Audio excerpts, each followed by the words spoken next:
Et d'ailleurs, tous les protagonistes de mon histoire sont dans le livre, clairement. D'ailleurs, je le mets en bandeau. Toute ressemblance avec des personnes existantes ou ayant existé, je n'ai pas mis fortuite, mais j'ai mis et laissé à l'appréciation du lecteur, parce que clairement, oui, ils y sont tous. Hein. On les retrouvera tous, et ceux qui connaissent mon histoire vont s'amuser à les, à les, à les, à les authentifier, à les reconnaître, parce que certains changent de sexe dans l'histoire, d'autres, bien sûr, les noms ne sont jamais mentionnés. C'est parti. Bonjour Jean-Jacques Charbonnier. Bonjour. Je suis contente de vous retrouver. Ben, moi aussi. On va parler de votre dernier livre qui s'appelle Hold Up sur la vérité. Il est marqué sur la couverture que toute ressemblance avec des personnes existantes ou ayant existé est laissée à l'appréciation du lecteur. C'est un peu votre histoire, hein, que vous racontez. C'est publié aux éditions Guy Trédaniel. C'est un peu votre histoire. Hein. Absolument. On Ben, rappelle.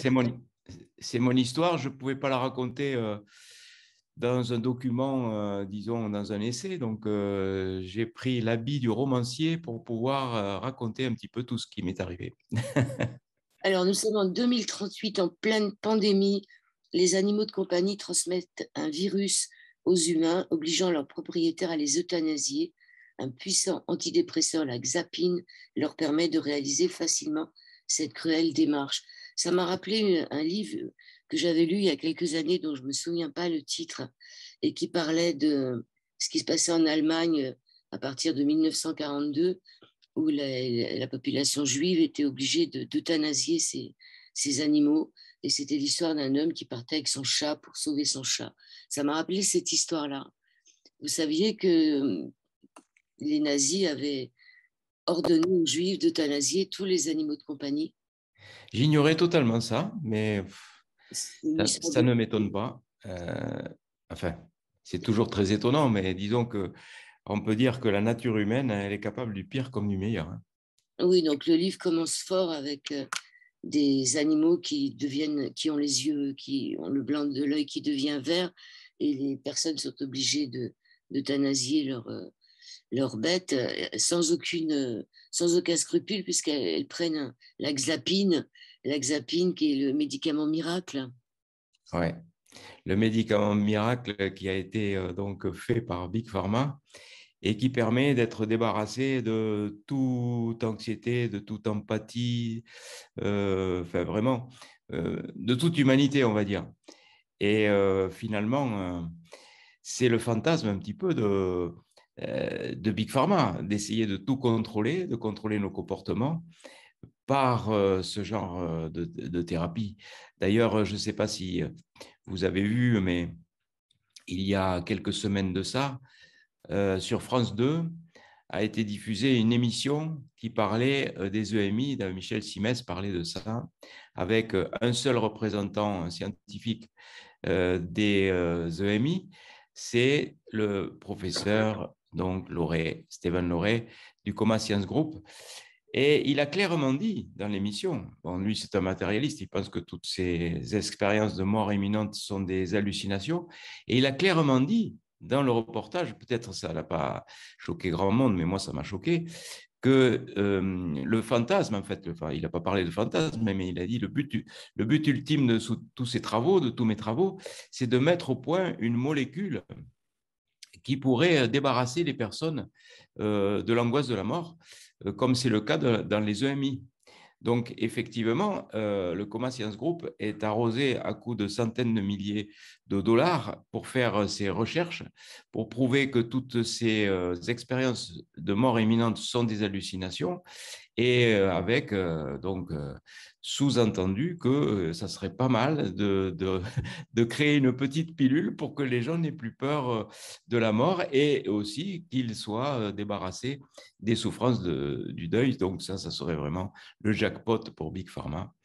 Et on l'a vu, enfin on l'a vu, moi je l'ai vécu, ceux qui m'ont suivi l'ont vu, lorsque Big Pharma se met à donc déployer ses tentacules pour essayer d'attraper une proie, eh ben, tous les moyens sont bons, et ils contrôlent absolument tout. Ils contrôlent les médias mainstream, ils contrôlent la justice, ils contrôlent le pouvoir médical. Et on ne peut rien quand on est une petite proie comme moi. Je me demande comment je m'en suis échappé. Mais voilà, quand ils veulent faire arrêter une thérapie en marche, comme c'est la mienne, la thérapie, à savoir la transcommunication hypnotique, la TCH, mes ateliers d'hypnose, qui soulagent le deuil et qui réduisent les angoisses de la mort sans utiliser de médicaments, eh ben, c'est une thérapie naissante. On avait essayé de tuer dans l'œuf l'embryon qui naissait, comme on a fait pour l'homéopathie, où on a détruit l'homéopathie parce que c'était une thérapie efficace qui soignait à moindre coût. Donc, à partir de là, on a fait des publications en montrant que c'était pas efficace. Donc, c'est toujours facile en science. Quand on veut produire des publications et qu'on veut démontrer quelque chose, c'est très, très facile. On a vu ce que ça a donné en période de Covid avec The Lancet qui a publié de faux résultats sur l'hydroxychloroquine. Donc, c'est très facile de prouver que l'homéopathie n'est pas efficace. Je pense que les prochains sur la liste, ça sera l'ostéopathie, ça sera l'acupuncture, enfin, toutes les médecines holistiques ne consomment pas de médicaments. C'est ce que j'ai voulu aussi dénoncer dans ce livre, en parlant de cette histoire.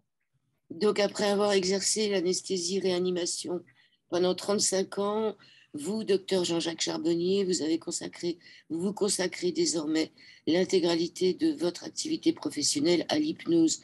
Vous avez eu plus de 25 000 personnes qui ont participé à vos ateliers de transcommunication hypnotique, ou TCH, comme vous dites. Ces ateliers ont débuté en 2014 au Canada. Vous venez de mettre au point une nouvelle technique, le HIGH concept, hyper immersion géolocalisée hypnotique, qui rencontre déjà un franc succès. Scientifique controversé, vous êtes l'auteur d'une vingtaine d'ouvrages traduits dans le monde, dans de nombreux pays, et vous êtes reconnu comme l'un des meilleurs spécialistes mondiaux sur les EMI, expériences de mort imminente. Le docteur Bochart, dans votre livre, c'est vous, le docteur Bochart, qui pratique l'hypnose bochardienne. Ouais, je pense que les gens vont pas trop se tromper euh, en faisant cette assimilation. Mais d'ailleurs, tous les protagonistes de mon histoire sont dans le livre, clairement. D'ailleurs, je le mets en bandeau. Toute ressemblance avec des personnes existantes ou ayant existé, j'ai pas mis fortuite, mais j'ai mis et laissé à l'appréciation du lecteur parce que clairement, oui, ils y sont tous. Hein. On les retrouvera tous et ceux qui connaissent mon histoire vont s'amuser à les, à les, à les authentifier, à les reconnaître parce que certains changent de sexe dans l'histoire, d'autres, bien sûr, les noms ne sont jamais mentionnés, donc ils ne pourront pas dire que voilà, ils ont été diffamés dans le livre, hein, parce que c'est un roman d'abord. Hein.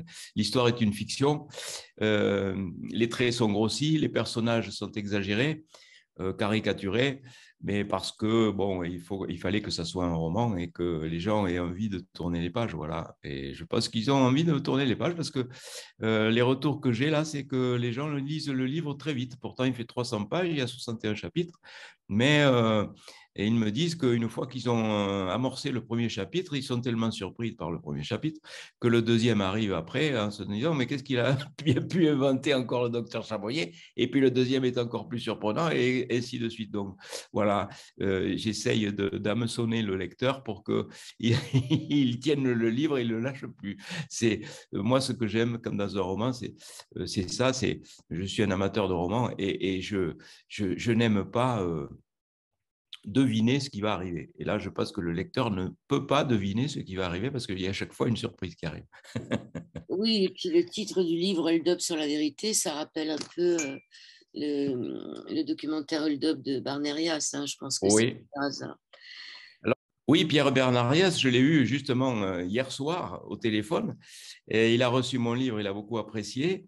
Et il m'a fait une confidence. Il me dit, tu sais, Hold Up, je l'ai fait suite à ce qui nous est arrivé. Parce qu'en tout début de Covid, on a fait ensemble 3 vidéos qui ont été vues 1 million de fois où je disais ce que je pensais de la gestion gouvernementale de la Covid. Et tout de suite, on a été censuré par YouTube. Et bon, Hold Up est sorti et il a eu très envie de faire ce film en raison de cette censure qui arrivait, cette omerta qui arrivait et qui était totalement imprévisible. comment pouvait-on empêcher des journalistes de s'exprimer là-dessus? Alors, c'est vrai que lui, il a eu un parti pris, peut-être, ce n'était pas très malin, ce parti pris, parce que il a été tout de suite assimilé à quelqu'un qui... bon, je pense qu'il aurait dû être plus factuel, voilà. Mais bon, c'est son tempérament aussi, il peut s'exprimer, c'est l'expression journalistique, on peut quand même éclairer des sujets avec ses propres sensibilités, c'est vrai. Mais peut-être que pour ce sujet, il aurait été plus à distance, ça aurait été peut-être plus impactant, je ne sais pas. En tout cas, moi, je suis très fier d'être son ami. Et le premier film qu'on a fait ensemble, Thanatos, reçoit encore un bon écho, il est encore diffusé en salle. Et on peut aussi se le procurer en DVD ou, pour le programmer chez soi ou Oui, télécharger. Thanatos, ça parle des expériences de mort imminente. Oui, c'est ça. Thanatos, c'est un reportage sur les expériences de mort imminente où il a interrogé des scientifiques qui étaient donc sur la sensibilité de la conscience extraneuronale, comme Eben Alexander, moi, évidemment, et d'autres. Je n'ai plus trop le souvenir maintenant, mais il y en a d'autres. On n'est pas les seuls. Alors, votre nouvelle technique hyper-immersion géocalisée hypnotique, ça me fait penser à ce qui s'est passé dans le métaverse avec cette petite fille décédée à l'âge de 7 ans en 2016 d'une maladie incurable et qui finalement est retrouvée par sa mère dans le métaverse. C'est horrible ce qui se passe. C'est-à-dire qu'ils ont réussi à créer carrément une petite fille virtuelle qu'on peut toucher, qu'on peut prendre dans ses bras. Tout ça pour dire que là, vous disiez en début d'émission qu'il y aurait une pilule miracle qui ferait qu'on oublierait la mort. Et en même temps, de l'autre côté, il se passe dans le métaverse une possibilité de retrouver nos morts pour l'éternité, puisque cette petite fille est immortelle dans le métaverse. Je vous ai envoyé la vidéo. Qu'est-ce que vous en pensez? C'est quand même complètement fou ce qui se passe. Oui, c'est complètement fou, mais je pense que si on va vers le transhumanisme, c'est la dérive euh, de l'humanité qui serait vraiment... moi, je suis plus optimiste. Je pense que ça n'arrivera pas, tout ça. Enfin, euh, j'espère en tout cas que ça n'arrivera pas, qu'il y aura un système de vigilance, qu'il y aura quand même des êtres humains qui resteront des humains. Mais il faut faire attention de ne pas glisser progressivement dans toute cette technologie qui se substitue à l'humanité. Là, on a clairement, avec le métaverse, on a clairement une illusion entretenue de la présence de quelqu'un de défunt, avec des capteurs qui sont mis donc sur les gants pour faire penser que la maman touche sa fille. Elle a un casque vidéo qui reconstitue l'image en relief, l'hologramme de sa fille. Donc, son esprit peut être trompé par cette illusion d'être dans cette réalité virtuelle où sa fille n'est pas morte, en fait, et se demander à un moment donné où est la réalité. C'est le danger de toutes ces technologies. On peut imaginer qu'on puisse avoir aussi des rapports sexuels de cette façon en enfilant un slip et des capteurs. Enfin, on pourrait tout imaginer. On pourrait imaginer une vie parallèle dans le numérique et ne plus savoir avoir une espèce d'avatar et ne plus savoir qui on est. Donc ça, ce sont tous ces dangers qui doivent être soulignés, qui doivent être pointés du doigt.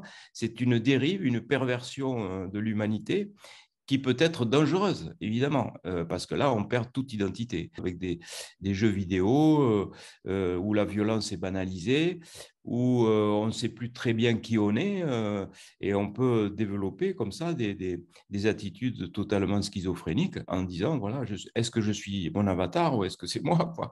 Donc, en fait, ça n'a rien à voir avec ce que je propose moi.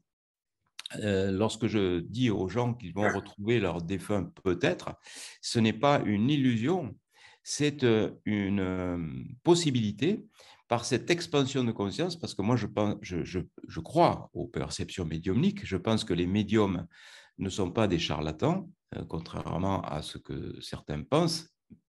Il y en a, Et il y en a effectivement dans cette population, comme dans toutes les populations de tous les métiers. Il y a des charlatans médecins, il y a des charlatans, voilà, on pourrait prendre tous les corps de métier. Il y a des imposteurs partout et il y en a aussi, hélas, chez les médiums. Mais il ne faut pas jeter le bébé avec l'eau du bain, il ne faut pas rejeter toute la médiumnité. La médiumnité rend service aux gens, elle soulage des parents qui sont en deuil, elle permet de passer des caps, elle utilise, on dirait, une médecine naturelle, on pourrait dire ça. C'est une thérapie naturelle, donc du deuil, et ça fait du bien aux gens, comme mes ateliers d'hypnose où moi je suis convaincu que les contacts, parfois, je dis bien parfois, parce que peut-être que l'image peut être recréée par le mental, c'est vrai dans certains cas, mais parfois, c'est indéniable. Quand un défunt dit à une personne que dans telle ou telle partie de la maison, il y a tel objet, comme c'est arrivé plusieurs fois, notamment une maman qui dit à sa fille qu'il y a une étoile de mer cachée sous son imprimante et que personne ne le sait, et que la fille, ensuite, elle soulève l'imprimante de sa maman, elle voit effectivement qu'il y a cette étoile de mer séchée, des choses comme ça. Quand un défunt est inconnu et reconnu après sur une photo, un défunt qui n'avait jamais été vu, ben ça, on ne peut pas dire que ce sont des hallucinations, que les informations ont été stockées dans le cerveau. Ça veut dire que ce contact avec le monde invisible est possible. Et dans la TCH, transcommunication hypnotique, comme dans High Concept, alors peut-être il faudrait que j'explique un petit peu ce qu'est l'High Concept. High Concept, c'est l'acronyme pour hyper immersion géolocalisée hypnotique. Voilà.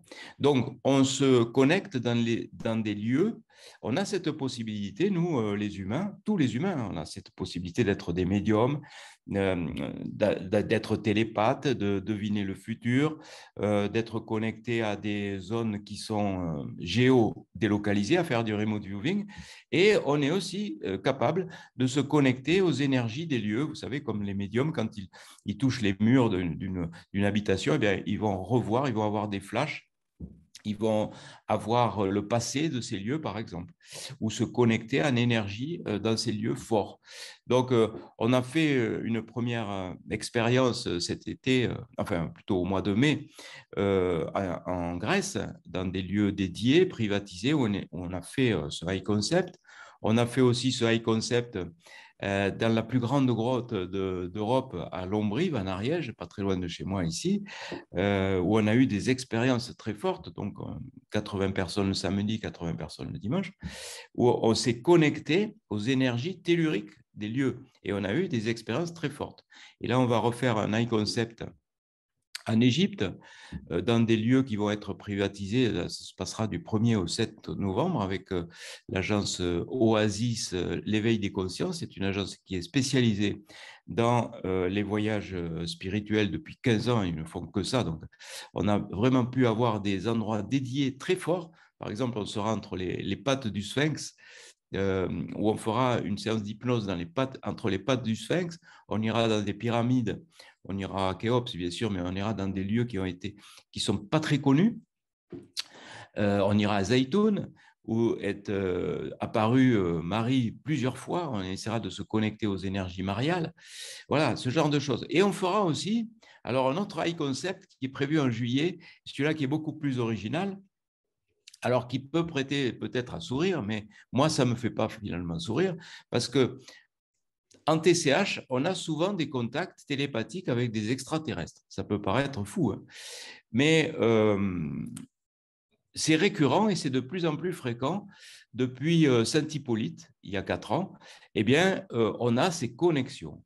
Alors, les extraterrestres nous envoient des messages d'alerte par rapport à l'écologie, par rapport à la planète, par rapport à nos attitudes meurtrières, par rapport aux guerres, etc., en nous disant, attention, vous allez droit dans le mur et modifier vos comportements. Alors, on pourrait se dire, d'abord, est-ce que les extraterrestres existent? Voilà, on pourrait se poser question numéro 1. Est-ce qu'ils existent? Eh bien, même Hawkins, qui est peut-être le plus grand cosmologiste du monde hein, à l'époque, hein, il est décédé maintenant, on le sait, mais à l'époque, il disait, lui, les mondes extraterrestres, c'est très probable compte tenu de la taille de l'univers il est très improbable qu'il n'y ait pas un autre système solaire analogue au nôtre, en termes de probabilité, avec des formes peut-être plus évoluées et plus intelligentes. Ça ne me paraît pas très compliqué personnellement, mais compte tenu de nos comportements, voilà. Donc, d'après les plus grands spécialistes de la cosmologie, eh bien, les extraterrestres existeraient déjà.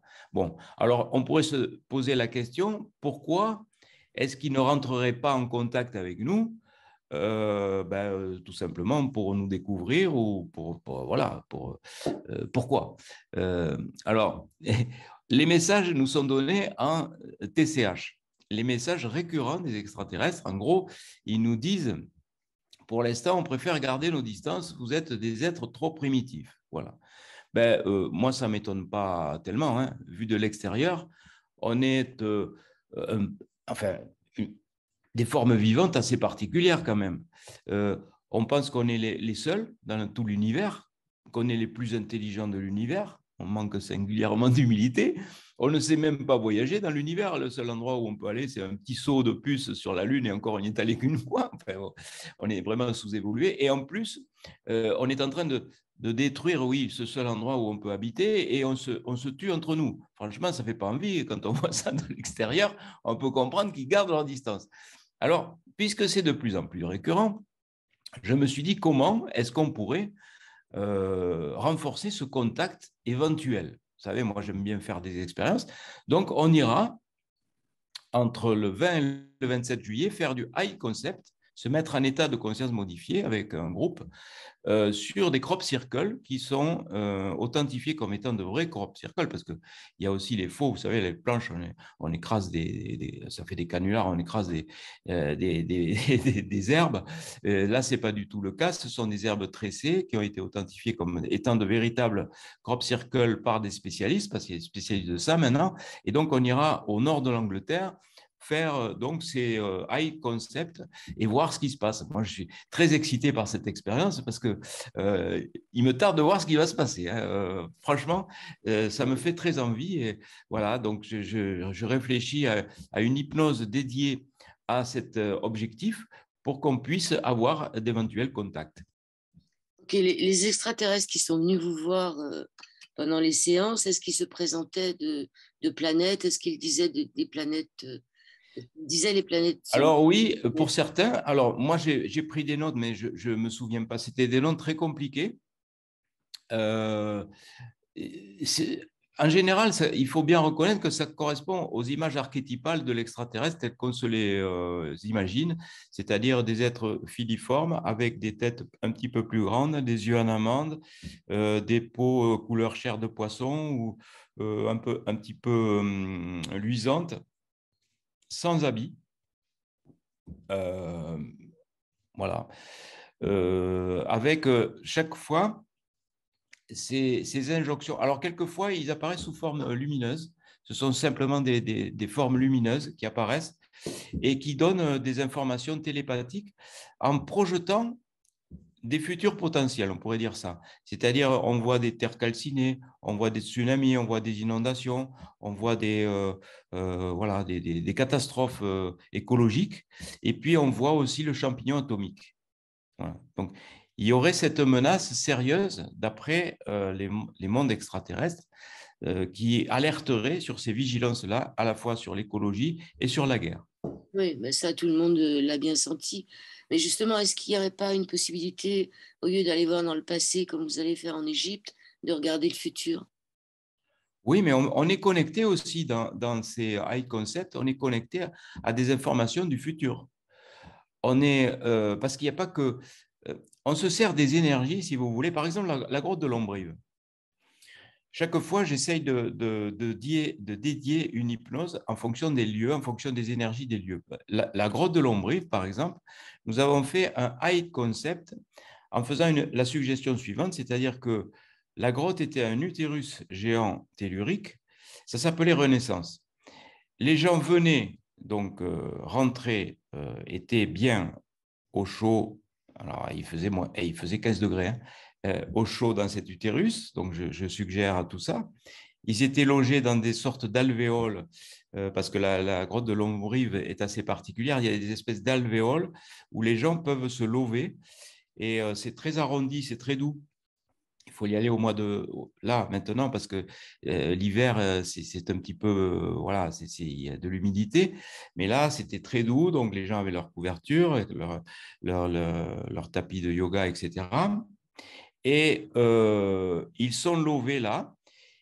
Et au-dessus, il y a un lac souterrain qu'on est allé visiter préalablement, très joli lac, donc dans la grotte toujours. Donc la suggestion était la suivante, ils devaient mettre tout de leurs blessures antérieures, tout leur traumatisme, tant dans cette vie que dans les vies passées, que dans le transgénérationnel, dans un sac. Et ce sac, il l'élevait, il l'amenait dans le lac. Et dans le lac, il y avait une vague qui venait emporter le sac avec tout leur traumatisme et les blessures. Et ensuite, ils ressortaient de la grotte comme s'ils naissaient de nouveau. Voilà, ça s'appelle Renaissance. Ça a très bien fonctionné. Et vous voyez, les séances d'hypnose ne sont pas forcément dédiées au contact avec les défunts. Il y a eu aussi des contacts avec les défunts ou sur le passé. Mais il y a eu aussi des visualisations du futur. Il y a des gens qui ont vu leur futur, qui se sont vus évoluer dans leur futur. Alors, raisonnablement, on pourrait se dire, peut-être que c'est, comme en TCH, on pourrait se dire, c'est peut-être la séance qui a influencé le futur, c'est vrai. Si vous voyez habitant une région différente en hypnose, ou si vous voyez exerçant un métier différent, peut-être que ça va vous donner l'envie de changer de job ou de déménager, c'est vrai. Mais il n'empêche qu'il y a, dans ce cas-là, ce n'est pas une visualisation du futur, c'est une influence de la TCH sur le futur. Mais il y a des cas où ça ne fonctionne pas, cette argumentation, parce qu'il y a des personnes qui, par exemple, ont rencontré des personnes inconnues sous hypnose qu'elles ont vues après. Et ces personnes inconnues ont pris une importance considérable dans la vie de la personne concernée. Je me souviens de cette femme qui est arrivée pour sa deuxième TCH avec un homme. C'était l'homme qu'elle avait rencontré dans sa première TCH. Et alors, elle était un peu gonflée parce que elle l'a reconnu. Et quand elle l'a reconnu dans une boulangerie, qu'est-ce qu'elle a fait? Elle est allée l'accoster, elle est allée lui raconter l'histoire quand même. Bah, elle avait Ça, raison. c'est quand même. Ouais, Hein? Et elle ça avait marchait. raison. Mais elle ne savait pas qui était cet homme, elle ne savait pas s'il était marié, s'il était libre, s'il était. Ça marchait. Ils sont venus faire une TCH, une deuxième TCH ensemble. Voilà. Donc là, on ne peut pas dire c'est le futur. L'information était vraiment en dehors du cerveau. L'image de cet homme, elle ne l'avait pas dans sa tête. Donc là, on peut se dire, oui, c'est vraiment une projection sur le futur. Ben, il y a un livre de Romuald Le Terrier et Jocelyn Morisson qui est intéressant, Se souvenir du futur, comme Ouais. si les informations étaient déjà là, quoi. Ça me rappelle aussi le film La belle histoire de Lelouch. Je ne sais pas si vous l'avez vu. Si vous ne l'avez pas vu, il faut vraiment le regarder. C'est un film sur la réincarnation, où finalement, c'est toujours les mêmes qui reviennent et qui jouent des histoires différentes au fur et à mesure de l'évolution de l'humanité. Ça me rappelle ça à un moment, moi, j'oublie le nom des acteurs, mais c'est cette femme, il y a quelqu'un qui lui dit, je t'ai vu dans une ancienne vie, on se reconnaît, etc. C'est un peu la même histoire que d'avoir l'impression qu'on rencontre des gens qu'on a déjà connus ou qu'on a vus en rêve.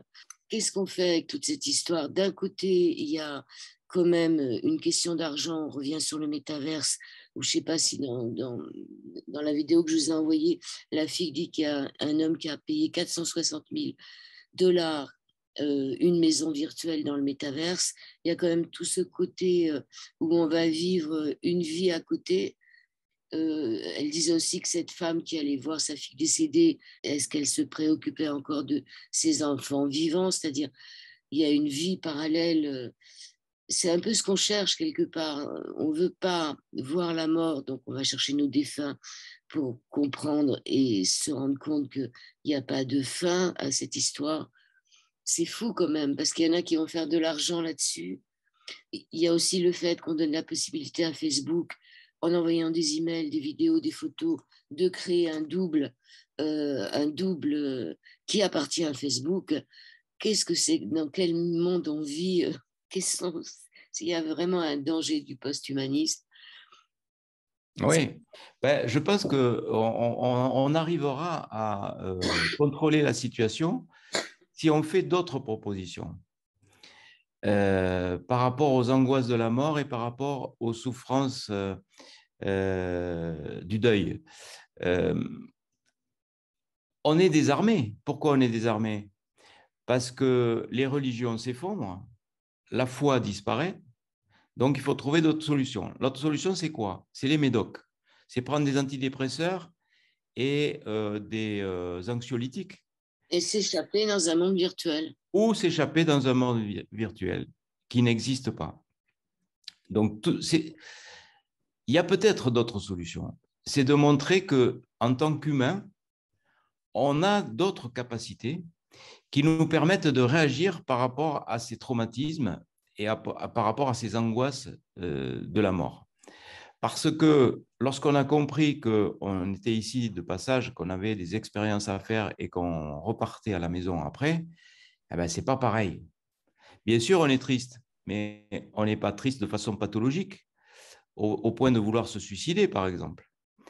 Et c'est pour ça que la médecine essaye de réagir par rapport à ça en essayant de calmer, d'anesthésier les gens. En fait, ce sont des anesthésies avec des médocs.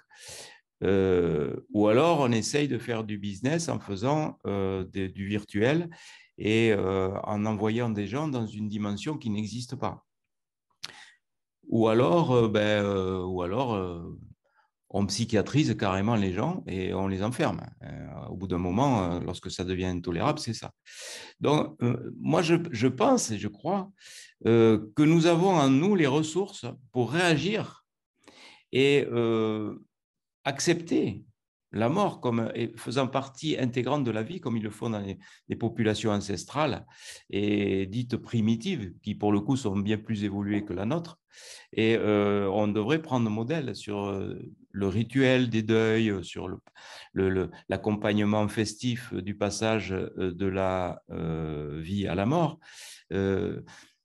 Comme étant quelque chose de tout à fait naturel. Mais on est dans une société tellement matérialiste, la mort devient quelque chose d'absurde, parce que ça pointe du doigt l'absurdité de toute une vie dont l'objectif principal a été de collectionner de la matière et de dominer les autres. Parce que c'est ça, en fait, la motivation de nos sociétés imbéciles.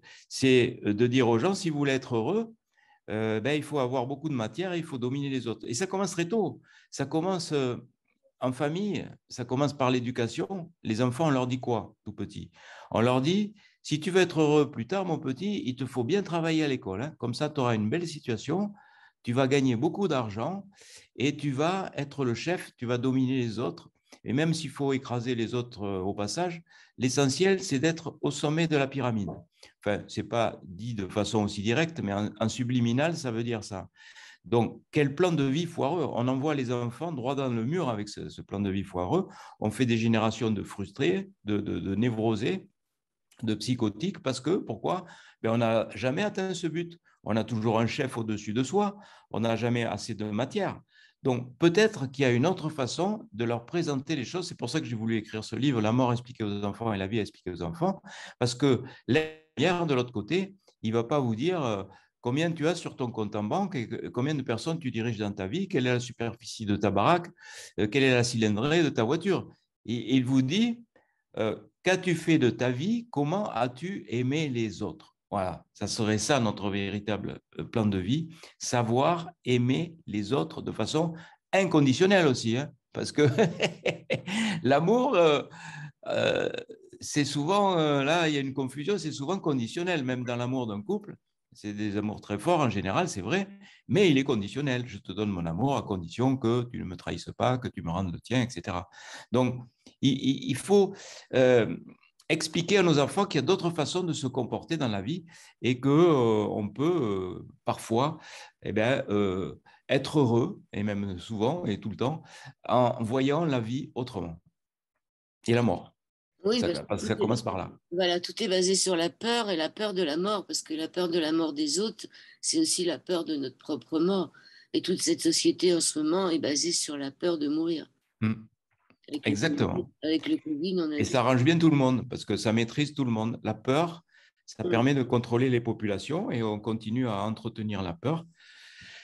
Il suffit d'allumer le 20h, hein, on le sait. Et cette pandémie a bien arrangé beaucoup de monde parce que ça a permis de contrôler les gens. Et moi, je suis stupéfait. Je crois que c'est ce qui m'a le plus étonné dans toute cette affaire, c'est que on arrive à contrôler les gens de manière totalement imbécile. On a quand même obligé des gens à se signer eux-mêmes des autorisations de sortie pour aller faire pisser leur chien. Enfin, je sais pas, mais où est la logique là-dedans? Donc, on est capable de faire des choses incroyables aux gens, sans qu'il y ait aucun jugement de leur part. Ils sont capables d'obéir. Ouais, c'est ça. L'obéissance, L'obéissance. l'asservissement, c'est ça qui est le plus terrible. Ça fait flipper, franchement, quand on voit des populations entières qui sont capables de faire des trucs aussi débiles que ça. On se dit, mais on n'a vraiment aucun contrôle, quoi. On est des sortes la peur, c'est la peur qui, on aurait dit n'importe quoi aux gens, ils l'auraient fait parce qu'ils avaient peur d'être sanctionnés, d'être repérés, voilà, Oui, avec les vieux réflexes de délation que l'on retrouve. On a tout retrouvé, hein, comme dans la guerre dans la dernière guerre. Hein. On a trouvé les résistants, on a trouvé les traîtres, les délateurs, ils y étaient tous, hein. Ben voilà, les vieux réflexes se mettent en place dès qu'il y a un événement extérieur fort et traumatisant. Et mais c'est assez désolant. ouais, les autorisations de sortie, je ne suis pas persuadée que la terre entière en est faite. Hein. En effet, Ah je ben pense qu'en France, oui, on a été on a eu laboratoire, le record de bêtises, on l'a eu, ouais, on a tout eu. de boire un café assis, enfin, de pas boire un café debout. Enfin, Comme dans le livre de Péronne, qu'est-ce qu'ils n'ont pas fait? mais quelles sont Quelles erreurs ils n'ont pas faites?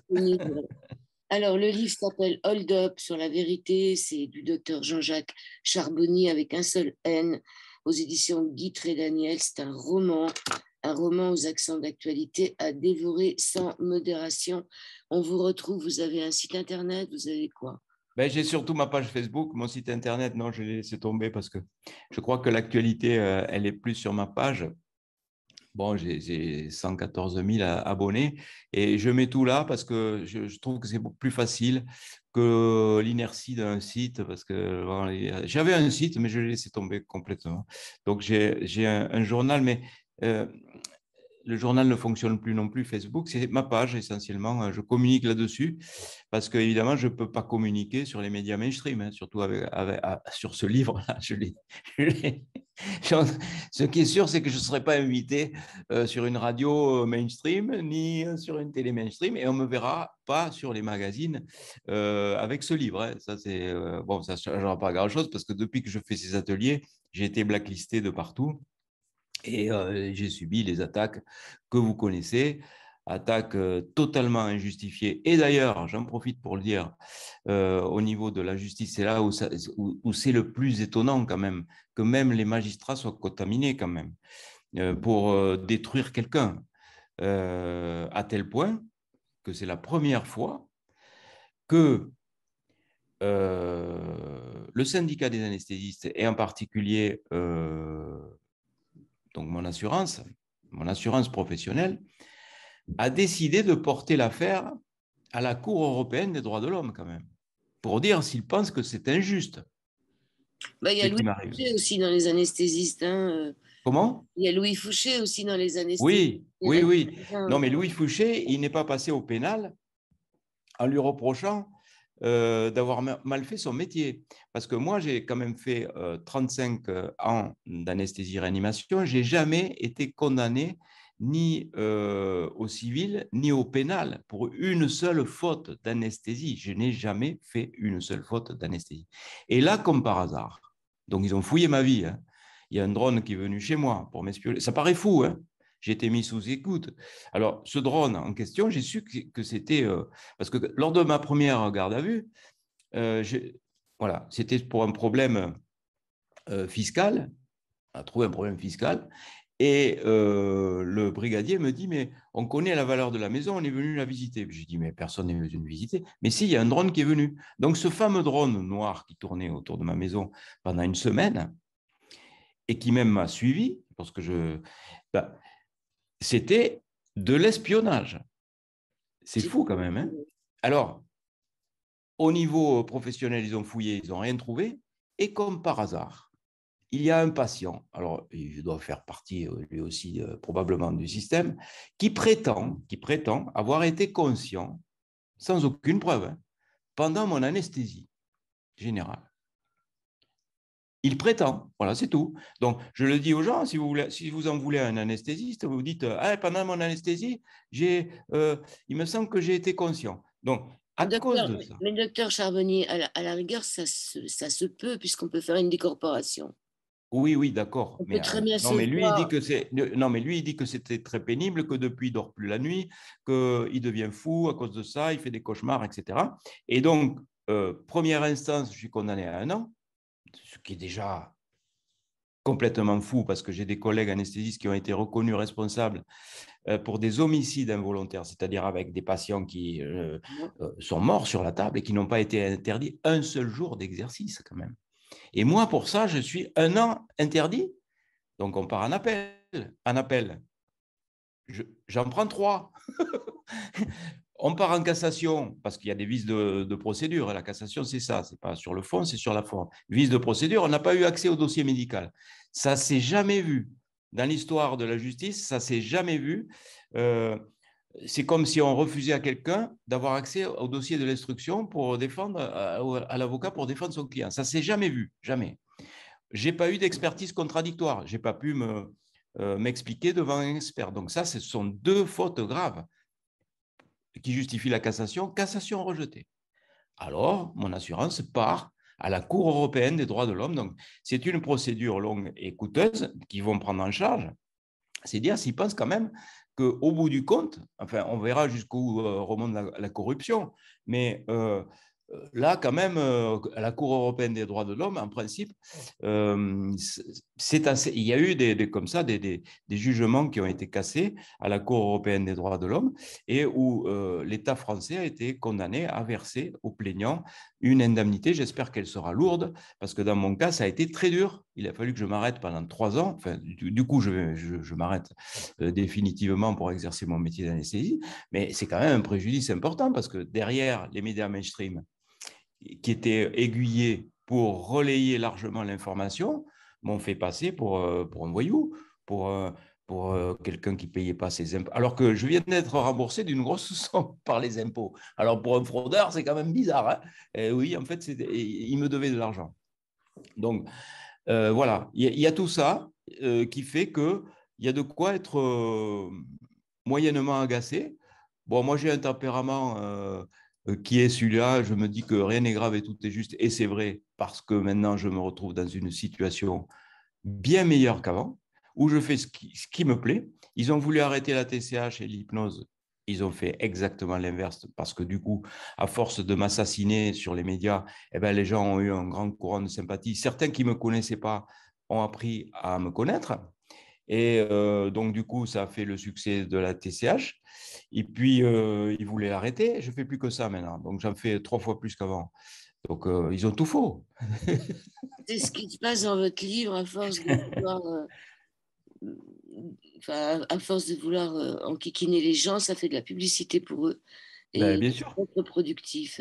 La seule chose qui serait intéressante, ce serait enfin, pour ceux qui vous combattent, ce serait de ne pas parler de vous et d'avoir du mépris et un silence. C'est pas ce Ah, qui mais se ça, ils n'y arrivent pas. Ouais. Ben, ils ne sont pas assez intelligents pour avoir cette attitude. Je ne sais pas, ils doivent se réunir dans des commissions occultes. Je ne sais pas comment ils font. Enfin, il doit y avoir comme ça comme le club des parfaits. Hein, le Ouais, club c'est des ce que je parfaits. pensais. Mais je pense aussi que finalement, le fait de montrer en public ce qui se passe, c'est-à-dire de dénoncer ou l'homéopathie, c'est pour faire peur aux autres, hein, c'est pour faire peur aux autres qui pratiquent des méthodes qui ne sont pas traditionnelles. Oui, voilà. Là-dessus, il y a- Et comme la plupart du temps, ce ne sont, enfin maintenant, il y a de plus en plus de médecins qui se tournent vers d'autres approches thérapeutiques. Mais c'est beaucoup plus facile. Alors, c'est tout de suite exercice illégal de la médecine. Mais au nom de quoi il y aurait cette chasse gardée sur la façon de pouvoir traiter les gens. En plus, cette médecine hospitalière, elle est bien. Je ne dis pas le contraire, mais on devrait travailler en intelligence, en coopération, pas en substitution, mais en étant complémentaire. Parce que la médecine hospitalière, moi, que j'ai pratiquée pendant 35 ans, je la connais. Je la connais très bien. On a un voyant rouge qui s'allume quelque part. On a un cancer qui s'allume. Qu'est-ce qu'on fait? On enlève le voyant rouge. C'est tout. On fait la chimio, on fait la radiothérapie, on fait de la chirurgie. Mais on n'a pas solutionné le problème. Et donc, après, il y a un autre voyant rouge qui s'allume. Alors que ces médecines holistiques, eh bien, elles agissent en amont du voyant rouge. Et il faut travailler avec ces médecines holistiques parce que il faut concevoir que nous ne sommes pas des robots biologiques animés par des pensées biochimiques, que nous ne sommes pas que des organes et de la matière. Nous sommes un esprit incarné. Et le cerveau n'est pas un organe qui fabrique de la conscience. Voilà. Une fois qu'on a compris tout ça, eh ben, tout change. On va finir avec le début de l'émission. Il faut rappeler quand même que le Conseil de l'ordre des médecins a été fait sous Vichy, hein, et que c'était toujours dans ces années fabuleuses du nazisme et de tout ce qui se passait avec, comme je le disais au début, l'euthanasie des animaux qui ne correspondait pas à une population allemande. Et ce Conseil de l'ordre des médecins, finalement, on pourrait peut-être essayer de commencer par ça, de voir si ça ne serait pas possible d'avoir une autre façon de concevoir la médecine à notre époque. Je vous remercie, le docteur Charbonnier. Vous vouliez répondre à ce que je viens de dire? Le Conseil de l'ordre, vous savez, le Conseil de l'ordre a pris un sacré coup là, avec cette Covid parce que le gouvernement a fait de l'ingérence dans le pouvoir médical et moi j'espérais que le Conseil de l'ordre aurait pris la défense des médecins qui soignaient les patients, qui savaient soigner les patients, qui donnaient des antibiotiques parce que le problème du virus, la Covid, c'est que ça crée un foyer inflammatoire et avec des surinfections bactériennes. On sait très bien que les, les, les antibiotiques n'agissent pas sur les virus, mais il n'empêche que les vieux médecins le savent, des grippes fortes, il faut les traiter avec des antibiotiques parce qu'il y a toujours des surinfections bactériennes et les malades mouraient de surinfections bactériennes. Il y en a beaucoup qui sont morts de ça. Moi, j'ai eu la Covid, je pense, le 1er janvier 2020. On n'en parlait pas encore trop en France, pas du tout même, il n'y en avait pas. Et comme je me baladais pas mal dans les aéroports, eh ben, j'ai chopé une grippe et j'ai dit à ma femme, je vais mourir. Elle est très forte. Donc, je me suis mis sous Clamoxyl, 4 grammes par jour. Et en 48 heures, j'avais plus rien. Ben, le temps que mes anticorps fassent le boulot, les antibiotiques avaient dégagé toute possibilité de surinfection bronchique. Et si je n'avais pas pris les antibiotiques, ben, je m'étouffais, quoi. Et là, le gouvernement disait, ben, si vous êtes malade, au début, hein, je ne sais pas si vous vous en souvenez, si vous êtes malade, ben, il suffit de prendre du Dafalgan et quand vous vous étouffez, vous appelez l'hôpital pour aller en réanimation. Non, mais et le Conseil de l'ordre a validé ça. Et là, je me suis dit, il y a quelque chose qui ne va pas. Il y a quelque chose qui ne va pas parce que vraiment, euh, les médecins, les vrais médecins n'ont pas pu, et ceux qui donnaient des antibiotiques étaient engueulés, et même certains ont été radiés parce qu'ils ne donnaient pas les traitements voilà, qui étaient recommandés. C'est fou ça. Vous avez eu de la chance finalement d'avoir ce problème avec votre conseil de l'ordre des anesthésistes, puisque finalement, à cette période-là, à l'époque du Covid, vous ne pouviez pas travailler. Donc, vous n'avez pas été... Ah si, si, je travaillais, moi j'étais en bloc opératoire à période de Covid. vous y étiez encore. On travaillait, les Ouais. médecins travaillaient. On avait des masques FFP2 là, de protection pour les blocs opératoires, mais on travaillait dur même parce que dans certains lieux, c'était saturé. Enfin, moi, je ne travaillais pas, par Ce contre, que je vous beaucoup. dis. Non, Ce non, que- mais je travaillais, j'étais en bloc opératoire, mais je ne travaillais pas. Pourquoi? Parce que moi, j'étais dans le privé et on avait réquisitionné des lits, ça aussi une connerie, on avait réquisitionné des lits vides. Donc, on avait arrêté toutes les chirurgies programmées pour attendre les vagues qui ne sont jamais arrivées. Donc, on a bloqué des gens qui étaient en traitement, voilà, qui auraient mérité d'être opérés plus tôt. Une mamie qui ne se fait pas opérer d'une prothèse de hanche et qui vient de casser sa pipe et qui attend parce que les Covid vont arriver, eh ben, on diminue ses chances de survie, hein. On a dû être délétère pour pas mal de personnes. On a dû même tuer des gens. On les a tués d'ailleurs en faisant des euthanasies actives dans les EHPAD en donnant du Rivotril. Je ne sais pas si vous vous souvenez de ça d'ailleurs. Si on s'en Euh, souvient, on s'en souvient, et voilà. ça nous fait penser à cette loi sur l'euthanasie aussi qui nous C'était l'euthanasie active parce que clairement, le Rivotril déprime la respiration et on donnait ça en perfusion aux gens. Donc, c'était pour les faire mourir plus vite. Ce n'était pas ouais. pour les guérir, ni Et pour les là, soigner. il y a une loi sur l'euthanasie qui est dans les... Avec un décret, je ne sais pas si vous avez vu, mais bon, moi, ça reste ancré dans. Il y a un décret qui disait il n'est pas nécessaire d'avoir un test de Covid pour donner le Rivotril. Donc, ce qui veut dire qu'un papy qui était encombré des poumons, qui avait une banale bronchite et qui avait quelques difficultés respiratoires, au lieu de le mettre en réa et de s'en occuper et de lui donner des antibiotiques, on lui filait une perfusion de Rivotril. Et combien on en a tué comme ça? Combien on en a tué? Et combien on va en tuer avec ce texte sur l'euthanasie qui est en train de rentrer dans les tiroirs, là, qui est en train de se poser la question sur mourir en dignité, qui prendra la décision. Mais on n'en parlera pas, on va s'arrêter là. Merci, docteur Jean-Jacques Charbonnier. La vie est belle. Merci de votre Un accueil. livre sur la vérité aux éditions Tridaniel. Je vous remercie beaucoup. Merci. À bientôt.